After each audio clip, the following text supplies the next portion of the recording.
अतिशय दुःखद अशी ही घटना आहे आणि अजितदादांच्या चाहत्यांबरोबर संपूर्ण महाराष्ट्रात आज दुःखाच्या सागरात लोटला गेला आहे. हे अतिशय अकाली असं दुर्दैवी निधन आहे.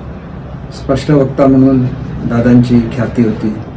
एक उत्कृष्ट ॲडमिनिस्ट्रेटर, बोलताना कठोर बोलणार परंतु मनातून प्रेम करणार असं एक दादांचं व्यक्तिमत्व होतं आणि त्याच्यामुळे दादा कधी रागाने बोलले तरी कोणी वाईट वाटून घेत नव्हतं, कारण शेवटी ते कामं करायचे.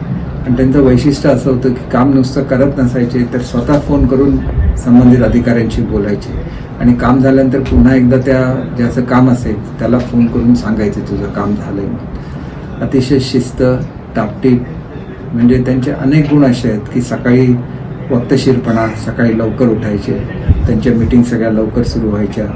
आणि मी राष्ट्रवादीमध्ये होतो त्याला अतिशय निकटचे संबंध हे दादांचे राहिलेले आहेत.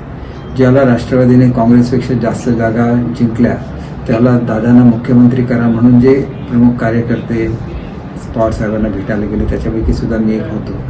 आणि त्याच्यामुळे हे प्रेमाचे संबंध त्यांनी सुद्धा जपले. अगदी एकेरी हाक मारायचे ते आणि वेळोवेळी कुठलंही काम असेल तर ते तातडीने करायचे आणि त्याच्यामुळे त्यांना विसरता येणार नाही. आणि त्यांच्या निधनाने एक महाराष्ट्राच्या राजकारणामध्ये एक पोकळी निर्माण झालेली आहे.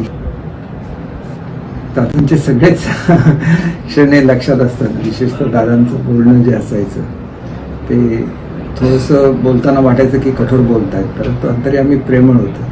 हे वेळोवेळी निदर्शनाला आलेलं आहे. आणि त्याच्यामुळेच मी ज्याला आसाममधून आमच्या पक्षाची बाजू मांडत होते त्याला माझं कौतुक करण्यामध्ये सगळ्यात जास्त अजितदादा असायचे.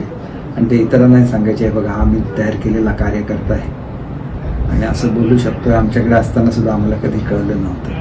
ज्यावेळेला मी पक्षातून निघालो त्यावेळेला मी पक्षात राहावं अशा मताचे जे राष्ट्रवादीमधले नेते होते त्याच्यामध्ये अजितदादा एक होते. त्याच्यामुळे त्यांचं प्रेम मी कधी विसरू शकलो नाही. ते मंत्री असताना त्याला राज्यमंत्री राज्यात नव्हते, त्याच्यामुळे वरच्या हाऊसला बजेट मांडण्याची जबाबदारी त्यांनी माझ्यावर दिलेली होती आणि मी ती तशीच कर्तव्यदक्षपणे पार पाडली. आणि त्याच्यामुळे एक त्यांचा विश्वास होता. अर्थमंत्री म्हणून जे कठोरपणे निर्णय घ्यायला लागते ते निर्णय घेताना सुद्धा ते पुढे मागे बघत नव्हते. शेवटी अर्थव्यवस्था ही राज्याची सदृढ राहिली पाहिजे हा त्यांचा कटाक्ष होता. आणि त्याच्यामुळे अनेक वेळेला कोणतेही जे लोकप्रिय निर्णय आहेत हे सहजासहजी ते घेत नव्हते आर्थिक स्थिती बघितल्याशिवाय. आणि त्याच्यामुळेच मला असं वाटतं की महाराष्ट्राच्या राज्याची आर्थिक घडी ही व्यवस्थित असण्यामागे सुद्धा अजितदादांचा हा स्वभाव कारणीभूत आहे.